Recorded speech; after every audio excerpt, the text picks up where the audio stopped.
with me. I be in my head, it's true, yeah. Ooh, la da di, la da do. I be in my head like ooh, la da di, la da do. It's true, yeah. It's kinda menacing. I'm in my head, I think, but it's... Je vous propose de faire un petit update de ces derniers jours.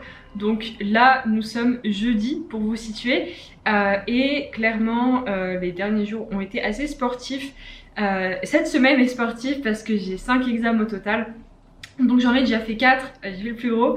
Mais du coup, mardi, j'ai eu 2 examens à 17h et à 19h.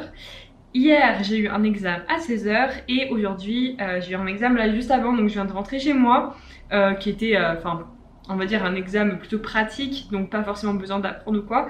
Mais voilà, du coup, j'ai 4 examens de fait et j'ai mon dernier demain. Donc, heureusement, là, le timing est absolument parfait parce que c'est ma semaine de deload, donc je ne m'entraîne pas et c'est la semaine où j'avais la blinde d'examen. Donc, c'est vraiment parfait timing, parfaite synchronisation. Du coup, j'ai suffisamment de temps pour travailler pour mes examens et vraiment heureusement parce que si j'avais eu si j'étais en semaine de mon programme, dans mon mésocycle et que c'était pas une semaine de deload, franchement, ça aurait été horrible pour arriver à combiner les deux. J'aurais eu vraiment très peu de sommeil pour pouvoir faire ça. Que là, au moins, je peux dormir entre 7h et 8h30 à peu près. Et ça me permet d'avoir suffisamment de temps, comme j'ai dit, pour préparer mes examens. Du coup, les derniers jours, clairement, j'ai rien fait à part faire mes pas, apprendre pour mes examens et passer mes examens. Clairement, j'ai pas pu faire plus que ça.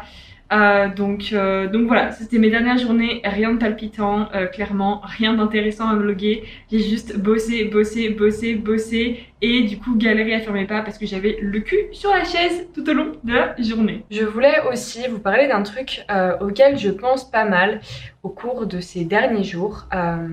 Déjà, je vais faire une petite préface. Je me coach moi-même. Pour ceux qui ne savent pas, je n'ai pas de coach, je fais cette prépa toute seule. Que ça soit pour le posing ou pour le coaching, on va dire général, entraînement, diète et tout, c'est moi ma propre coach. Je n'ai pas de coach, je n'ai pas de personne auquel me référer ou quoi que ce soit qui me suive. Non, c'est juste moi qui fais ma propre prépa et depuis que j'ai commencé la musculation, j'ai toujours été ma propre coach. Je n'ai jamais eu de coach, j'ai tout appris toute seule parce que je suis passionnée, parce que j'adore apprendre, parce que j'adore faire des recherches, j'adore tester sur moi, etc. Donc voilà, je n'ai pas de coach et ça a beaucoup d'avantages, mais ça a aussi quelques inconvénients. Tous les avantages, comme je vous ai dit, c'est que du coup, je peux tester tout ce que je veux sur moi. Je peux énormément apprendre. J'apprends de mes erreurs. J'apprends aussi quand ça marche. Voilà. Donc, c'est tout un processus qui me permet de connaître mon corps à la perfection, de savoir comment il réagit, de savoir ce qui marche pour moi, ce qui ne marche pas. Et du coup, d'avoir un entraînement, une diète, un mode de vie qui est 100% optimisé pour moi. Après, au niveau inconvénient, c'est que du coup, j'ai personne sur qui me reposer. Donc, si j'ai des doutes, si je suis pas sûre à propos de quelque chose, si je manque de connaissances pour certaines choses, je ne peux pas directement demander à quelqu'un quoi faire, ou est-ce que ça va, est-ce que ça va pas. Je peux pas avoir de personne pour confirmer que ce que je fais c'est bien ou c'est pas bien, ou ça peut être amélioré, etc. Donc, il y a une grosse partie en fait qui va impliquer d'arriver à prendre du recul, d'arriver à analyser les données objectivement, analyser notre physique objectivement et analyser nos méthodes objectivement. Et clairement, être objectif quand ça nous concerne nous, c'est pas forcément facile. Et le fait d'avoir un coach, ça enlève en fait une grosse part de stress parce que les athlètes, parfois, il y a beaucoup de coachs qui se font coacher parce que du coup, voilà, ça leur enlève toute cette part de stress et de subjectivité qui peut complètement nous rendre fous. Et du coup, c'est quelqu'un d'autre qui gère. Et voilà, nous, on suit, on peut poser des questions, mais on va juste suivre les recommandations. Et du coup, on a confiance en la personne et ça enlève vraiment beaucoup de stress.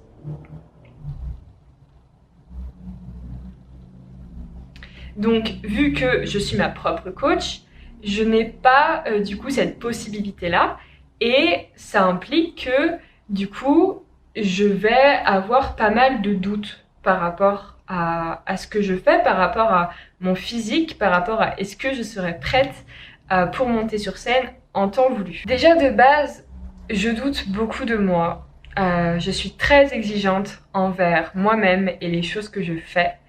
Et là, en fait, cette prépa me tient vraiment à cœur. J'ai vraiment envie d'atteindre le meilleur physique que j'ai jamais eu encore jusqu'alors, de voir le fruit de mon travail visuellement, on va dire, les muscles que j'ai construits au cours des derniers mois, des dernières années, voir le physique vraiment actuel que j'ai lorsque je perds le gras qui peut cacher mes petits muscles.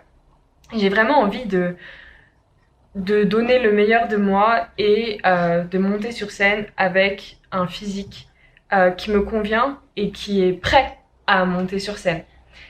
Du coup, j'ai beaucoup de doutes par rapport à l'avancée de ma sèche, par rapport à mon physique et par rapport à est-ce que je serai prête quand je veux monter sur scène, c'est-à-dire début octobre. J'avais pas encore eu ce genre de doute jusqu'alors par rapport au fait de est-ce que je serais prête ou pas, parce que j'avais vraiment, c'était encore lointain, on va dire, pour le fait de monter sur scène, le jour J. Mais là, du coup, je suis 16 weeks out, donc il me reste 16 semaines. Et en fait, 16 semaines, je trouve que c'est vraiment pas beaucoup et ça va passer très très vite. 16 semaines, c'est pas énorme. Et en fait, j'ai regardé un petit peu les photos de mon physique à la fin de ma dernière sèche, donc qui était l'année dernière. Je l'ai fini le 15 juin, du coup, 15 juin 2020. J'ai fini ma sèche, je faisais 58 kilos. Et j'ai regardé les photos et certes, j'étais plutôt sèche. Donc j'avais les abdos bien visibles, j'avais des veines sur les abdos, des veines sur les bras, etc.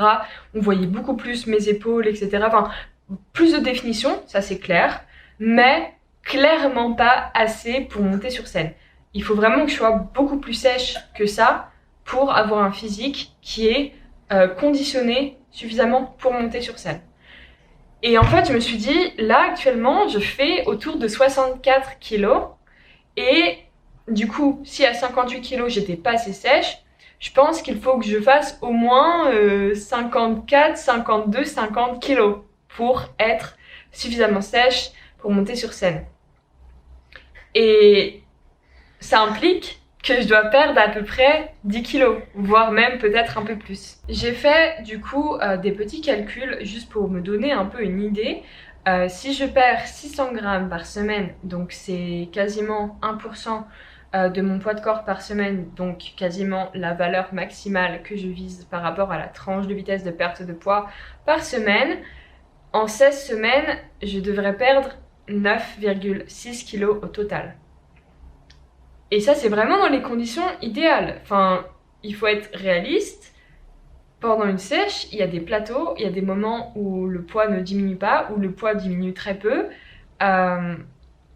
Et du coup, 9,6, on va dire que c'est vraiment l'idéal. Sauf que ça sera sûrement moins en fait. Et je me dis que si je perds genre 8 kilos, ça sera peut-être pas suffisant en fait pour que je sois prête, pour que je sois suffisamment sèche. Et du coup ça m'a un petit peu stressée parce que je me suis dit du coup ça remet un peu tout en question en fait, parce que j'y pensais vraiment pas avant, ça me paraissait tellement lointain et je me suis dit c'est bon, j'ai largement le temps, je serai forcément prête parce que du coup ma prépa ça va être 30 semaines de sèche, donc je me suis dit en 30 semaines de sèche, clairement c'est sûr que je serai prête, c'est sûr que je serai suffisamment sèche. Mais là, ça m'a fait douter en fait. Je me suis dit, en fait, peut-être pas. Peut-être pas. Parce que j'ai vraiment peur que si j'arrive à atteindre 56 kilos, ça ne sera pas vraiment suffisant au niveau du visuel en fait. Surtout au niveau des jambes, au niveau des fessiers, au niveau des bras, qui sont vraiment les zones les plus difficiles à déloger pour moi au niveau de la masse grasse. Les abdos c'est facile, personnellement c'est vraiment une des premières zones qui commence à être bien dessinée et tout, mais les jambes c'est vraiment difficile. Et ouais, fessiers, bras, pour moi, c'est aussi très dur. Donc ouais, ça a commencé un peu à me stresser et à me dire que bah en fait, il faut vraiment que j'accélère au niveau de la perte de poids, perte de gras. Et il faut vraiment que, enfin, un truc qui me stresse et que je ne veux pas que ça arrive, c'est de monter sur scène si je ne suis pas prête. J'ai des certaines attentes et pour moi, c'est juste pas envisageable de monter sur scène si je suis pas prête. Par exemple, si ma première compétition, celle que je veux faire, ça serait le 2 octobre. Si le 2 octobre, je ne suis pas prête à monter sur scène parce que mon physique n'est pas assez sec, je ne monte pas sur scène. Et je ferai une compétition plus tard. C'est juste, non, je ne veux pas monter sur scène pas prête. Parce que je vois tellement d'athlètes qui sont sur scène et qui sont encore trop gras, qui manquent de conditioning, qui ont encore trop de gras et qui manquent de définition, qui manquent de sèche. Et franchement, je trouve que, on a l'impression qu'ils n'ont pas leur place sur scène en fait. Et j'ai pas envie de voir ça dans mon cas. De me dire, bah non, en fait, là, non, t'as pas ta place sur scène, t'es pas du tout assez sèche, ça va pas. J'ai pas envie de penser ça quand je repense à ma scène, quand je vois les photos, etc. Je veux vraiment monter sur scène uniquement quand je suis prête à monter sur scène, que mon physique est juste prêt en fait, tout simplement. Donc du coup, ça m'a fait penser à tout ça et j'ai vraiment encore beaucoup de gras à perdre. J'ai beaucoup de gras à perdre. Et bon, après, j'ai encore beaucoup de marge au niveau des calories. Je fais pas de cardio. Donc je peux encore vachement augmenter ça et vachement creuser le déficit. Donc ça, c'est pas forcément un souci. C'est juste, est-ce que j'aurai assez de temps pour être prête le 2 octobre? Et est-ce que j'aurai perdu suffisamment de gras à ce moment-là? Donc on va faire au mieux. On va faire au mieux. Je vais accélérer tout ça. On va passer à la vitesse supérieure parce qu'il faut vraiment que je perde plus. Et le but, c'est d'être peeled on stage. C'est d'être vraiment la peau toute fine. Il ne faut pas qu'il y ait de gras là-dessous. Donc voilà ce que j'avais en tête au cours des derniers jours. Et ouais, cette semaine, ça va venir très vite. Ça va venir très vite.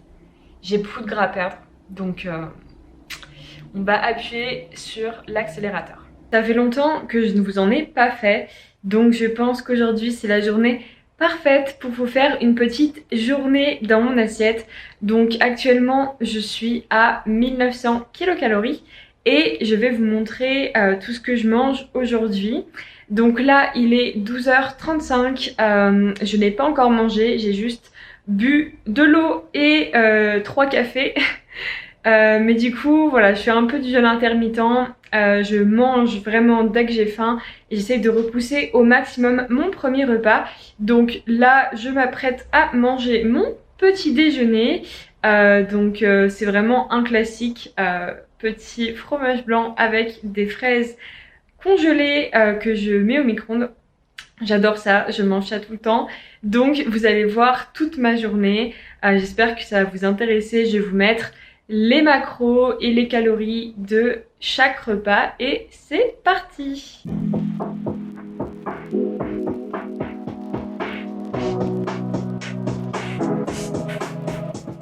Je viens tout juste de rentrer du coiffeur, je pense que ça se voit. Mes racines du coup sont nickel et mes longueurs aussi. Petite couleur toute fraîche, ça fait du bien. Mais du coup, il est un petit peu tard en fait. Enfin, il est 19h. Je suis partie à 14h30 et ça a duré 3h30 chez le coiffeur. Le temps de décolorer, laisser poser évidemment, faire le shampoing. Ensuite, mettre la couleur, laisser poser, refaire un shampoing, sécher les cheveux, couper les pointes, etc. Bref, 3h30 chez le coiffeur. Et ensuite, j'ai fait des petits achats. J'ai juste acheté des tasses à café parce que évidemment nouvelle cafetière, mais en fait j'avais pas de tasses vraiment à café, c'était que des grands mugs ou alors une ou deux petites tasses à café mais pas ouf. Et du coup j'en ai acheté des très jolies, donc voici la première. Je trouve qu'elle est très mignonne et c'est la taille parfaite pour mes cafés du matin. Et j'en ai pris une autre aussi qui est très cool. Donc voilà la deuxième. Voilà, du coup j'ai de belles petites tasses pour faire mon café maintenant. Donc ça c'est trop cool, j'aime bien avoir de jolies tasses. Mais du coup après je suis rentrée chez moi et là comme je vous l'ai dit il est 19h et faut que j'aille balader Athéna. Donc du coup je vais partir maintenant, mais en fait j'ai pas mangé du coup depuis 12h30, mon premier repas, donc mon petit déjeuner que j'ai pris à 12h30. J'ai pas pu manger depuis. Et là en fait je m'étais dit que j'allais manger en revenant du coiffeur. Mais je pensais rentrer plutôt vers 18h et en fait je suis rentrée plus tard que ça. Et le truc c'est que là je vois pas trop l'utilité de manger maintenant alors que je vais manger dans 1 heure. Donc voilà, pour moi ça sert à rien, autant juste aller balader Athéna et manger juste en revenant en fait un petit peu plus tôt. Plutôt que faire un repas maintenant et remanger dans 1 heure. Donc comme ça me permettra déjà d'avoir un repas plus gros ce soir. Et du coup manger comme ça maintenant et dans 1 heure, voilà, je vois pas trop l'intérêt. Donc du coup aujourd'hui je vais avoir que 2 repas. Normalement j'en ai 3. C'est vraiment exceptionnel que j'en ai que 2. C'est uniquement les jours où j'ai juste pas la possibilité de faire mon repas on va dire de milieu de journée. Parce que je suis occupée et que j'ai pas le temps, j'ai pas la possibilité de le faire. Mais sinon, mon deuxième repas, c'est pareil que le premier. Parce que clairement, j'adore ce repas-là. Il est hyper bon. Enfin, moi, personnellement, j'aime beaucoup. Après, je sais qu'il y a peut-être des personnes qui n'ont pas forcément aimé ou qui vont trouver ça bizarre ou quoi. Mais moi, ça me convient parfaitement parce que ça me cale. Ça me cale et j'adore le goût. Donc du coup voilà, c'est juste le même fromage blanc et fraises surgelées que je fais réchauffer. Donc mon deuxième repas est toujours le même que le premier. Et en plus ce qui est bien c'est que comme j'ai dit il me cale, j'aime beaucoup ce repas là. Et surtout il est faible en calories, c'est que 300 kilocalories pour le tout. Donc ça me permet en fait de garder Athéna, elle est relou, de garder en fait beaucoup plus de calories pour le soir, tout en étant satisfaite de mes repas dans la journée et que ça me convienne parfaitement. Donc du coup voilà, de toute façon même si j'allais le manger ça aurait pas été exceptionnel, vous aurez vu exactement la même chose, mais là vraiment aujourd'hui je vois pas l'intérêt de manger maintenant. Donc je vais faire mon gros repas ce soir et là je vais aller balader Athéna. Lonely days and sleepless nights since you spoke out and hurt my pride, yeah. There's no need to say sorry. I can't get you off my mind and you can't tell me this don't feel right, yeah. I know that you want me. There's no need to hesitate. If things go wrong we'll take a break. I know it ain't easy. My problems seem to fade away. I'll put things off another day. I don't need to worry when I'm with you. When I'm with you, I can't think straight right now, baby, but you should know that that don't faze me. 'Cause I know I'll be alright when I'm with you. When I'm with you. When I'm with you. When I'm with you.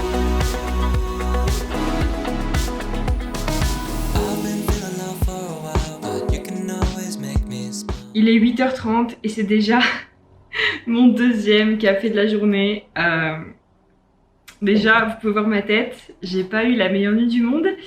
Clairement pas. Et en fait, ça fait 3 nuits de suite où je dors mal. En fait, j'ai beaucoup de mal à m'endormir. Et quand je suis endormie, c'est pas vraiment... Enfin, je le sens pas comme un sommeil profond et réparateur. Et surtout, je me réveille naturellement tôt, très tôt. Par exemple, cette nuit, bon, je me suis couchée un petit peu tard. Je me suis couchée vers minuit 20 et quelques.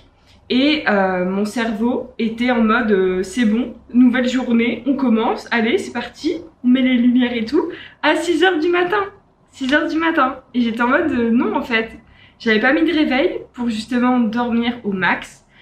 Et je sais pas pourquoi, ça fait plusieurs nuits où c'est comme ça. Soit je galère vraiment à m'endormir, genre pendant 3 heures, 2 heures, je fais que me réveiller, sommeil léger, me réveiller, sommeil léger, etc. Ça, je le vois dans le data de mon Oura Ring. Ou alors, je me réveille, voilà, comme ça, très tôt, alors que je veux pas de réveil et que je pourrais dormir jusqu'à 9h, 10h, peu importe. Donc du coup, c'est un peu frustrant, surtout que je fais attention à mon hygiène de sommeil. La caféine, j'en consomme que le matin. Je prends 2 ou 3 cafés maximum. Donc c'est moins de caféine que je consomme normalement quand je m'entraîne. Parce que quand je m'entraîne, je prends déjà du Monster, plus du café, etc. et du Coca au long de la journée. Là, j'ai même plus de Coca, enfin de Pepsi, pardon. Donc du coup, ça s'est réglé. J'ai aucune caféine de ce côté-là. Et j'ai que du café. Je prends pas de Monster ou quoi. Donc j'ai moins de caféine que ce que j'ai en temps normal, mais je dors moins bien qu'en temps normal. Je stoppe la caféine à 12h. 12h c'est fini. Après 12h je ne prends plus de caféine. Je mets des lunettes anti-lumière bleue le soir quand je travaille devant mon ordinateur. Pour justement éviter d'avoir toutes les lumières bleues qui inhibent la synthèse de mélatonine. Et je me supplémente aussi en mélatonine. Je comprends pas. Mélatonine, magnésium avant de me coucher. Je fais vraiment au mieux pour avoir une bonne hygiène de sommeil.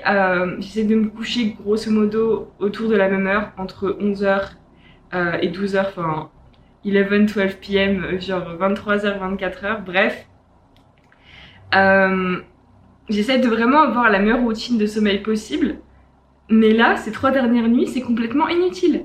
Et là, par exemple, hier soir, j'ai pris 10 mg de mélatonine. Normalement, j'en prends 5 et ça me suffit largement à m'endormir rapidement.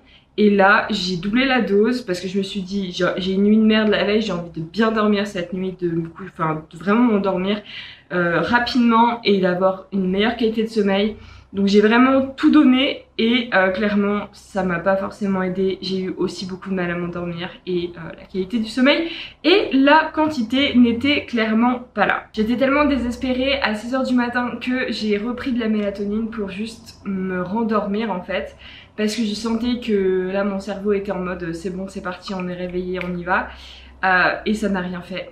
Ça n'a rien fait, donc même la mélatonine maintenant ne me fait plus rien et ne m'aide même plus. Du coup je suis un peu désemparée. Voilà, j'espère que ça va s'améliorer parce que j'en ai un peu marre d'avoir des nuits de merde. Alors que je fais tout pour passer des bonnes nuits et avoir suffisamment de sommeil. Et par rapport aux causes, j'avoue que je sais pas trop parce que comme je vous ai dit, j'optimise vraiment ma routine de sommeil. Et genre la semaine dernière, je dormais beaucoup mieux alors que ma routine de sommeil était beaucoup moins poussée et optimisée. Donc par rapport à ça, du coup je pense pas que ce soit vraiment lié parce que comme je l'ai dit là, je fais vraiment tout pour avoir le plus de sommeil possible et la meilleure qualité possible.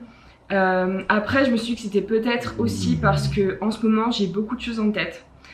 Beaucoup de projets que j'ai envie de faire, en fait mon cerveau est, je trouve, hyper créatif en ce moment. Je suis hyper stimulée, j'ai plein d'idées, plein de projets qui me tiennent à cœur, plein de trucs que j'ai envie de faire, je suis hyper, je sais pas, j'ai plein de trucs en tête et du coup je pense que j'y pense beaucoup. Et en fait j'ai hâte de commencer mes journées. En fait quand je m'endors, à chaque fois je me dis oh j'ai hâte d'être demain parce que j'ai ça à faire, j'ai ça à faire, j'ai ça à faire, j'ai ça à faire.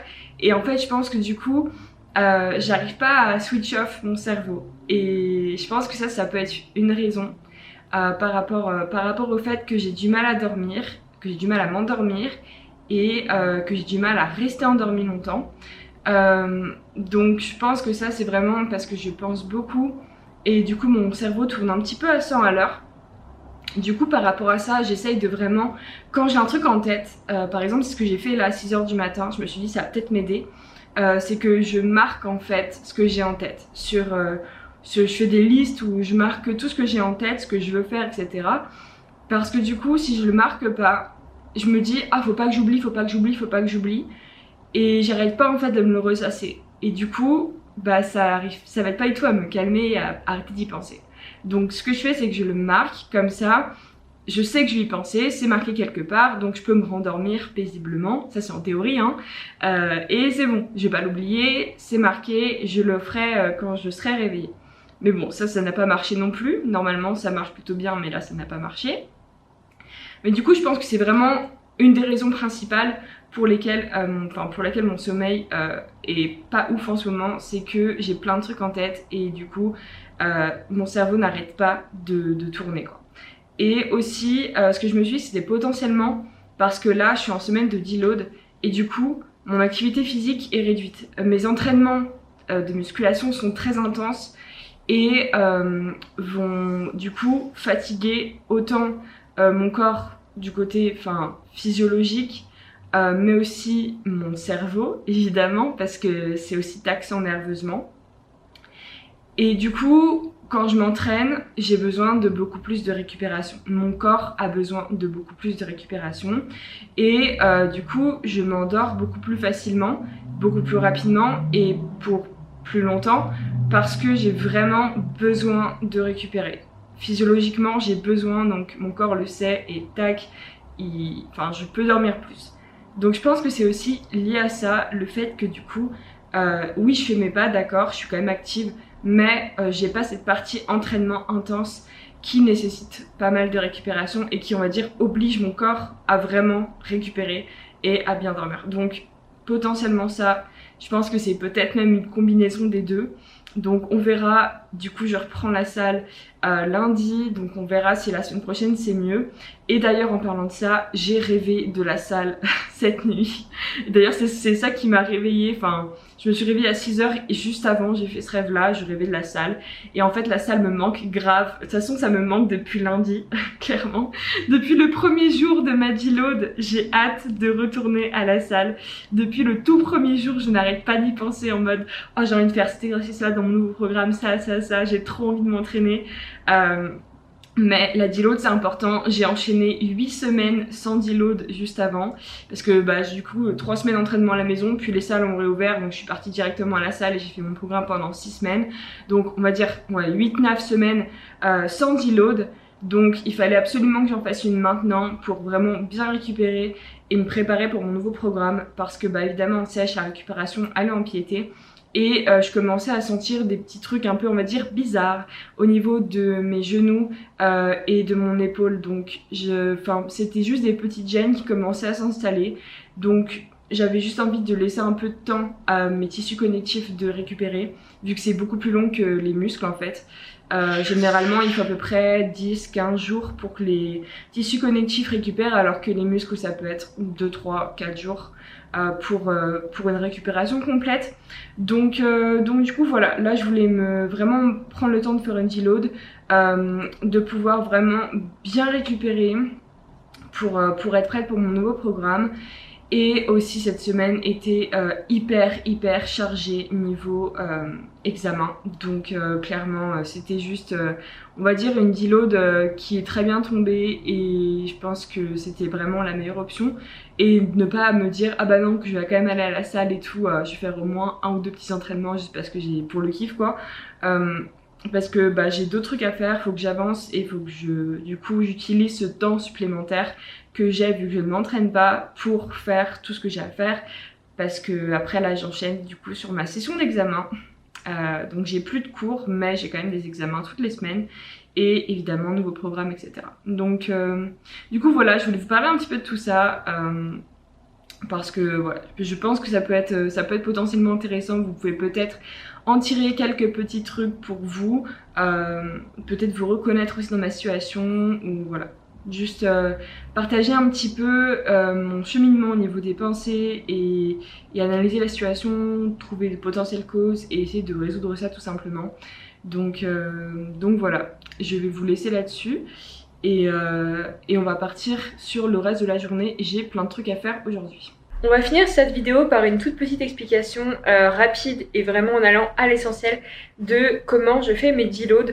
Donc tout simplement pour moi, ce qui marche le mieux pour faire une vraie bonne deload et bien récupérer, c'est de ne pas du tout aller à la salle pendant une semaine. Parce que quand je vais à la salle, c'est tout ou rien. C'est soit je me donne à fond, soit je ne fais rien. Enfin je peux pas en fait juste aller à la salle et on va dire y aller mollo, y aller tranquillement, ne pas avoir une haute intensité, je n'y arrive pas. Donc du coup le mieux pour que je récupère vraiment pour moi c'est de ne pas aller à la salle parce que je ne peux pas faire les choses à moitié. Donc c'est ce que je fais et je ne réduis pas mes calories lors d'une semaine de deload. Je garde mes calories au même niveau tout simplement parce que du coup je veux en fait mettre en avant la récupération et du coup diminuer les calories pendant cette semaine, bah ça va un peu à l'encontre de ça. Et aussi, du coup, le fait de ne pas baisser mes calories et de ne pas m'entraîner, ça fait que, on va dire, je remonte un petit peu mes calories. Quand on regarde la balance énergétique, je dépense moins d'énergie parce que je ne fais pas mes séances d'entraînement. Évidemment, je fais toujours mes pas, mais ça m'enlève quand même pas mal au niveau de la dépense de ne pas faire mes séances et je ne diminue pas mes calories. Du coup, je mange pareil, mais je fais moins d'activité. Donc ça remonte mes calories en fait, ma balance globale. Et voilà, du coup c'est ce qui fonctionne le mieux pour moi, c'est comme ça que je fais. Après là en fait je ne pense pas refaire forcément de deload avant ma première compétition. Enfin pas en tout cas deload comme ça, je pense que je ferai juste genre 3 séances dans la semaine au lieu d'en faire 6. Ça me servira de deload. Mais en fait pendant les semaines de deload, du coup, je ne progresse pas forcément en termes de perte de gras, vu que je vous ai dit que je descendais pas mes calories et que je m'entraînais pas, donc je dépensais moins d'énergie. Du coup, j'avance pas au niveau de la perte de gras et là, il me reste que 15 semaines, enfin du coup 16-15. Donc ça va très vite arriver et j'ai envie d'être prête et je peux pas forcément me permettre d'avoir une semaine en moins en termes de progression. Donc du coup, c'est ce que je compte faire. Je verrai ce que ça donne, mais je pense que c'est le mieux à faire et aussi le fait de ne pas aller à la salle, je pense que ça, comme je vous ai dit, a influencé pas mal la qualité de mon sommeil. Je pense que c'est aussi une des raisons pour lesquelles j'ai pas aussi bien dormi et surtout ça m'a fait pas mal d'anxiété en fait. J'étais vraiment stressée et anxieuse cette semaine. Le fait d'aller à la salle, ça m'aide aussi mentalement, ça m'aide à relâcher les tensions, à me déstresser. Donc voilà, c'est aussi important pour ma santé mentale. Donc je pense que je ferai comme ça jusqu'à ma première compétition. Enfin, en tout cas, toute ma competition season. Donc voilà, c'est ce que je pense faire. On verra ce que ça donne. Mais je pense que c'est ce qui marchera le mieux. Donc voilà, on va se quitter là. Écoutez, ce fut une longue vidéo pleine d'informations. J'espère que ça vous a plu. Et à la prochaine!